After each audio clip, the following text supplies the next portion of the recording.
But about a year ago, I wrote this piece in the Huffington Post called Gender Anti-Anxiety Medication.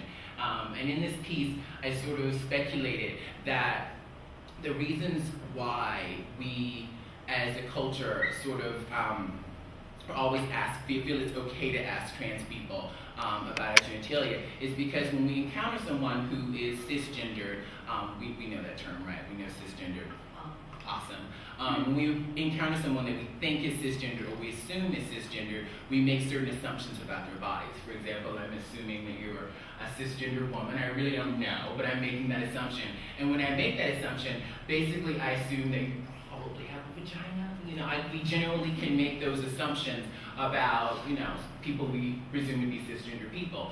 But when someone is trans, we can no longer make those assumptions.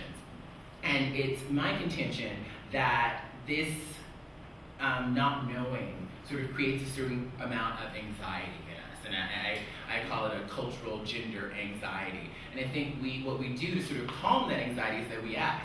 And I've even found myself in situations where I find out someone is trans and I find myself wanting to know, like, are they pre or they post-op, have they had the surgery?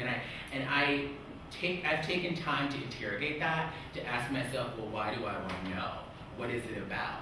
Do I want to share some sort of some information, as sisterly information about, like, what doctor we went to, or is it that the not knowing makes me uncomfortable?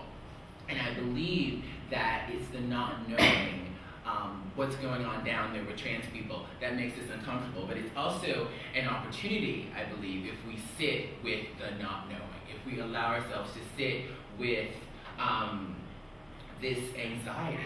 What does it mean for us as a culture to sit with anxiety? So I think in part there's this cultural gender anxiety that we have that prompts many of us to ask the question, have you had the full surgery? What's going on in your pants, basically?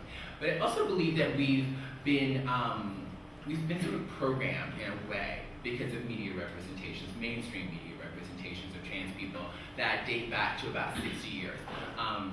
In 1953, this woman, who's up on the screen now, we're going to hear from her in a moment, named Christine Jorgensen, became sort of the most famous transsexual in the world.